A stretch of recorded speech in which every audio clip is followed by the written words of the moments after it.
Welcome to another video full of juicy goss about Vanderpump Rules. Today, we're gonna talk about that kiss. Between Raquel and Tom. Which Tom? Good question. Let's spill some tea.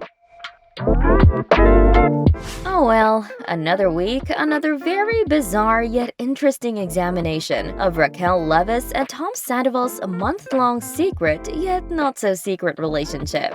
But this time, I want to talk about the other Tom too.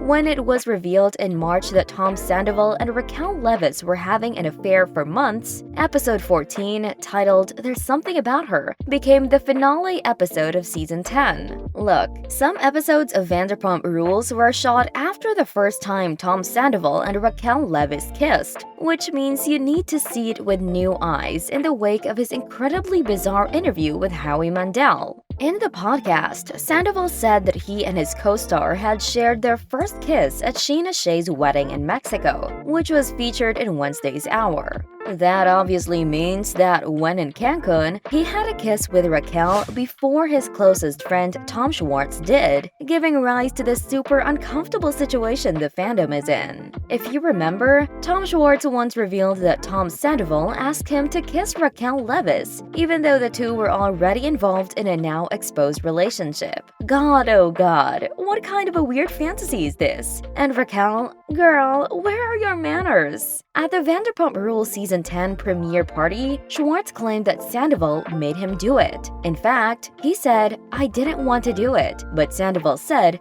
"If you don't do it, you're a wussy." Naturally, Schwartz's ex-wife Katie Maloney was super livid about him hooking up with a cast member, but Sandoval was all for it. But get this, when Tom Sandoval discovered that Raquel had kissed Schwartz, he behaved strangely. Going back to the episode with the after-party at a resort in Mexico, where Sheena Shea and Brock Davis were being married, Sandoval leaned over Raquel and yelled, "Raquel, Raquel." This made Ariana Madix quite uncomfortable, and you can see her asking him to stop acting like that. Tom argues back, "I'm not acting like anything," to which his longtime girlfriend asks why he's saying her name like that. That's when it's revealed that Schwartz had kissed Raquel, and Ariana is visibly shook. In the meantime, Lala Kent checks on Katie Maloney, who, after finding out that Schwartz had kissed Raquel, sends him angry texts saying she hated his guts. Justified, right? All along, Raquel is going around with her evil master plan of messing with the most amount of people in the shortest amount of time.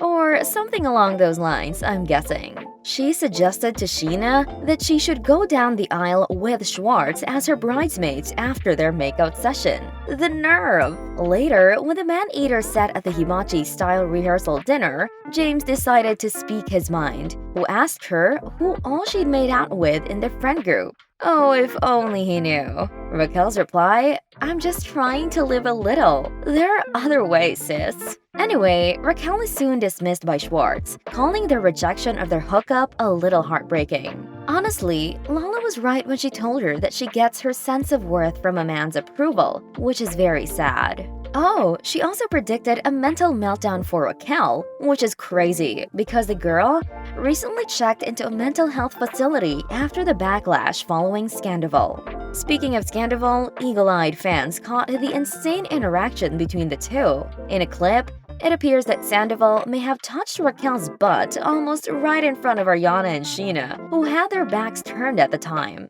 Did you catch it? Despite the fact that Ariana herself blocked the view between Raquel's butt and Tom's hand, fans are convinced they saw something the cast missed because of the way Raquel reacted and jumped slightly. If it did happen, Sandoval was quite bold to grab Raquel when Ariana and Sheena were right there. In fact, he just asked Ariana, "Can we have fun now?" To which she responded, "Yes." But I'm sure that's not what she meant by it. Can we have fun now? Yes! Anyway, after learning that the 40-year-old had been cheating on her since at least July 2022, the man's longtime girlfriend Ariana Madix dumped him.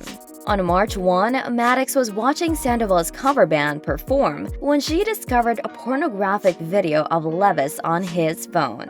Leviss and Sandoval have now admitted to their relationship, but fans and the cast of Vanderpump Rules noticed Schwartz's deafening silence until he went on a podcast and spoke more than he should have. He discussed how he learned about Leviss and Sandoval's relationship during his appearance on WWHL. He called his friend's affair a lot of gray area and accidentally revealed that he knew about them hooking up since August 2022. He said, "From my point of view, it became like an emotional affair, which is still inappropriate." Cohen then pointed out that Schwartz stated that he was unaware of the affair until early this year during the Vanderpump Rules reunion taping late last month.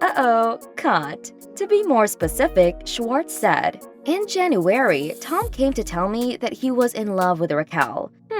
Sure." Now, Kristen Duty and Lala Kemp criticized Schwartz for not publicly calling out Sandoval, and Katie had some fiery words for her ex-husband too. On April 5, the Vanderpump Rules star used her Instagram stories to criticize Schwartz for endorsing Tom Sandoval after learning of his months-long relationship with her co-star Raquel Leviss. "Tom, I have 2 words for you: media training," the reality star said. Oh, and by the way, Schwartz also mentioned that he regretted kissing the 28-year-old beauty queen during an appearance on Watch What Happens Live with Andy Cohen. Given the pain it caused his ex-wife and co-star Katie, he said to host Andy that he now doesn't believe it was worth it. I'm guessing all that backlash fixed his head, eh? Plus, Maloney and Schwartz had already promised that after their breakup, they wouldn't get back together with anyone from their circle. Now, fans have also mentioned whether the kiss between Schwartz and Leviss was intended to draw attention away from her months-long romance with Schwartz's best friend and business partner Sandoval, considering that it was made public on March 3 and broke his 9-year relationship with co-star Ariana Maddox. The timeliness seemed to match, no? Schwartz, though, insisted that his kiss with Leviss was genuine and unrelated to that. Leviss, like Schwartz, also claimed that the kiss was natural. "I genuinely had an interest in Tom Schwartz, and there was curiosity there, so it wasn't a cover-up." Curiosity? You guys blame Katie for making each other forbidden fruit. Fans also got to see Schwartz spiraling, calling his best friend Sandoval, who is recording a confessional for the show, just after Katie and him had a heated exchange. It all happened because of Schwartz and Leviss's makeout session in Mexico, which left Katie with a bitter taste in her mouth. Plus, it was revealed that Sheena and Brock's wedding weekend coincided with Schwartz and Katie's wedding anniversary, which makes the kiss even worse. And Raquel seemed anything but guilty for pulling these sick moves. With all the cheating drama and backlash, season 10 was supposed to end with Ariana and Katie celebrating the menu of their sandwich shop, and Lisa Vanderpump blowing out the candles on a birthday cake at Sir before giving a sentimental, made-for-TV speech about how much she loves everyone. But that didn't happen since Tom Sandoval and Raquel can't help but suck the air and happiness out of any room they're in. Which brings me to a hot take from Katie Maloney on Tom Schwartz's shocking revelation. Watch the interview on What Happens Live. On WWHL, Katie discussed a theory that she has. She believes Raquel was playing mind games at the wedding celebrations. The former pageant contestant wanted to prove to Tom Sandoval that she was free and independent. I mean, he was in a 9-year relationship with Ariana Maddox and wasn't able to maybe do what she wanted. That's why Raquel Leviss went to kiss Tom Schwartz to make Sandoval jealous. Because after noticing this, Sandoval may have been inspired to finally tell Schwartz what had happened. Plus, he was confident that his business partner and best friend would keep quiet. Maybe Raquel Leviss used Tom Schwartz as a pawn to agitate Tom Sandoval into getting what she wanted? Still, it's crazy how these 3 operate. I don't know who to blame more. Stay tuned for the next episode, where all hell breaks loose once again. Let me know in the comments what you think about Katie's theory about the kiss, and I'll see you next time.